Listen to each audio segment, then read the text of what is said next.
A lot of people are talking shit about Tom, but he apparently still can't see. Here's the thing. The other eye got hurt as well, but not as bad, but it looks way worse. The finger goes way deeper in the other eye. And it's crazy that everyone that talks the most has never been poked in the eye. Not even a little bit, accidentally. Oh, it's horrible. The idea that you can't see and then you're supposed to fight a guy, it should be an instant 1-point deduction. Do you have any updates about the eye of Tom Aspinall? And is there a rematch in the works? Oh, Jesus. Don't let me talk about Tom Aspinall's eye.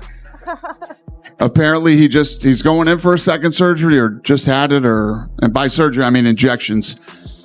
I have no idea. Get a quote from him. God fucking forbid I say something about it. Go ahead. Do you have any updates about the eye of Tom Aspinall? And is there a rematch in the works? Oh, Jesus. Don't let me talk about Tom Aspinall's eye. Apparently he's going in for a second surgery or just had it, and by surgery, I mean injections. I have no idea. Get a quote from him. God forbid I say something about it. Go ahead. Weird, Dana. Jeez. How close did you think you were to... Here's your quote. Catching strays, aren't I? Catching strays in my own living room on a Sunday morning.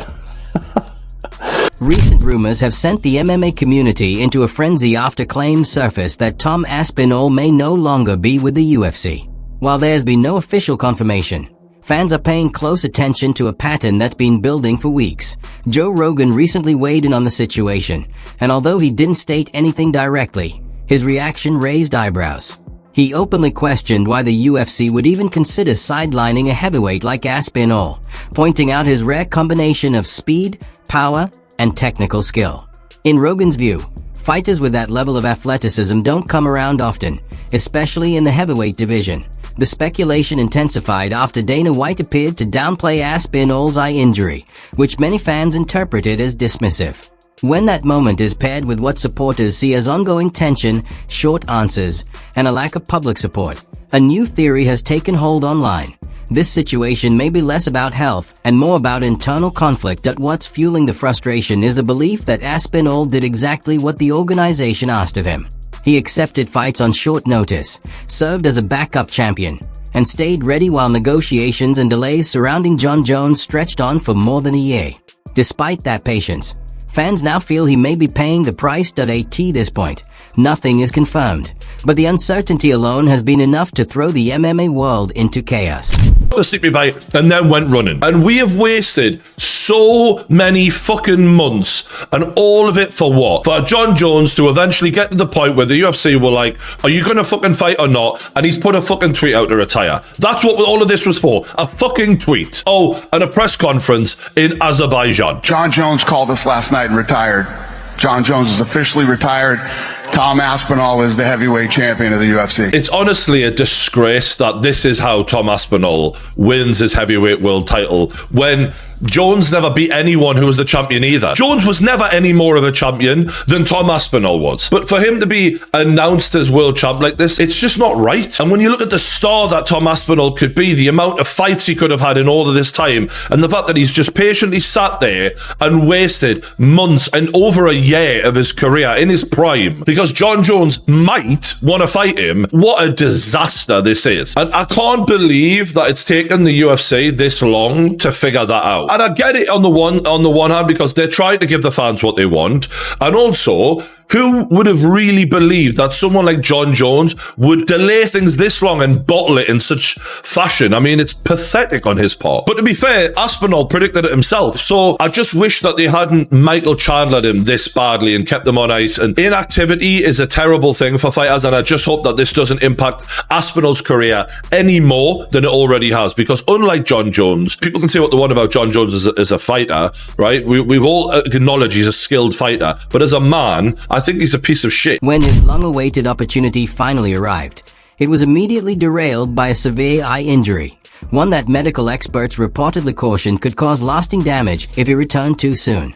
Rather than receiving reassurance or patience, the response he faced appeared dismissive. Instead of prioritizing recovery, the situation seemed to be minimized. That's why this rumored breakdown has struck such a nerve with fans. What stood out most in Dana White's recent remarks wasn't simple irritation. It came across as pointed and personal. Offhand comments about injections and a reluctance to clearly address the injury only added fuel to the fire, leaving many with the impression that the issue went far beyond medical concerns. And just for everyone wants to know as well, obviously, you've been pretty clear in what you've said. Back to Cyril, but surgery now is the focus, and then we'll kick on to 2026, right? That's the plan. That's the plan. By the time this is going out, they probably have had surgery on one side already. Next surgery's coming mid-January, so we're working towards getting back, and that's the plan. It was really bad how it looks, and he said you can't train your eyeballs to be stronger. Here's what it is: protection here and here, but he obviously got no protection because the fingers were straight in. The fight should have been stopped. He couldn't see. It was a foul. He couldn't see. Then you can't fight. You know, if he'd have got knocked out with a head kick next, then it would have been worse. I don't know. And then he said, sometimes when your eyes here like that, it can become displaced and stay there. And they did a few tests on that, and they said it doesn't seem like that. And his vision on the eye that's the best eye, his eye wasn't following properly, so the muscles weren't working strong enough to go this way. This one just wasn't working that good at all. So we've got to have additional tests further this week, and Moyes is sorting the tests out for us, and he's got to have a CT scan. He got fingered, 2 in the eyes. One of his fingers even went in his mouth. Oh, like it was deep. Cyril Gane was looking so good in that first round. Tom Aspinall was bleeding. Cyril was landing with that jab. I got a heavyweight. You go in there, and a lot of the times a heavyweight, you see guys not really engage too much because it takes one punch, especially from 2 big punches like that. And Tom was kind of pushed, like coming forward. Cyril was landing beautiful jabs, circling around. He won that round. Both those guys, for being heavyweight, can move so well on their feet. God, that was going to be such a... Instead of support or acknowledgement, the tone shifted to silence. Then, almost out of nowhere, talk began to surface suggesting Aspinall was hard to deal with, unreliable, or creating issues backstage. Joe Rogan strongly rejected that narrative. He emphasized that fighters don't choose to get hurt, don't pretend their eyesight is compromised, and don't gamble their livelihoods to prove a point. Rogan raised the possibility that the UFC's response wasn't about the injury itself, but about Aspinall being seen as a hassle.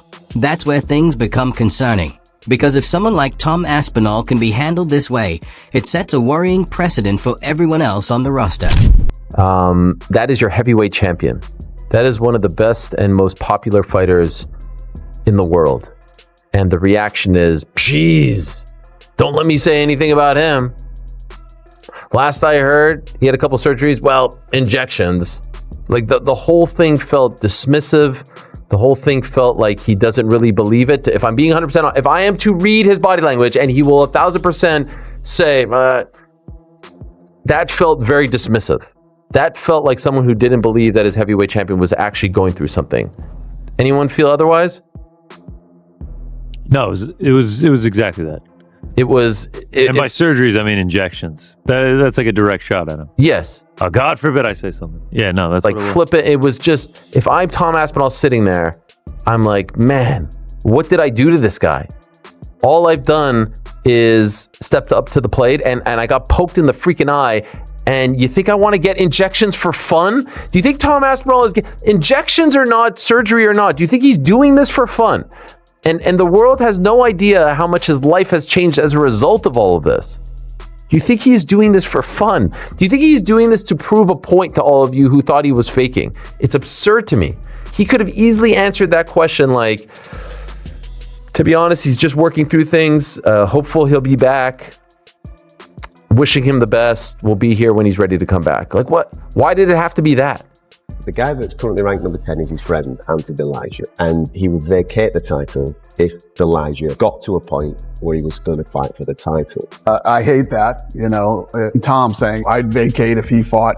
It's even silly to talk about that when a guy's ranked at number. What's unfolding begins to look less like a health issue and more like a battle for control. A fighter aware of his value, a champion unwilling to return before he's ready, and an organization that isn't used to being pushed back on, even subtly. Behind the scenes, fans are already wondering where this could lead next, from a move to boxing, to the PFL, or even huge crossover matchups. be interesting if Tom came out and said, no, I'm not going to rematch him. He's a cheater. Why would I rematch a guy that already cheated, that violated not one of my eyes, but both? I gave him his chance. He chose to cheat, and I'm going to move on. If Tom took that stance, which he's not going to do, I'm saying, but for fun, I think he'd have a lot of people that supported him. For some reason, Surreal has come out of this thing with his hands clean. He's the one that did the poking. They've got to do something about these eye pokes. The rule is you got to have your hands like this, but you can still have your fingers out straight. You can't do that. You can do that. That's the stupidest rule I've ever seen in my life. Make a fist. Simple as that. You're throwing punches and yeah, you got to parry shots, but you just got to unbend your fingers. It's really not that hard. This is a stupid rule.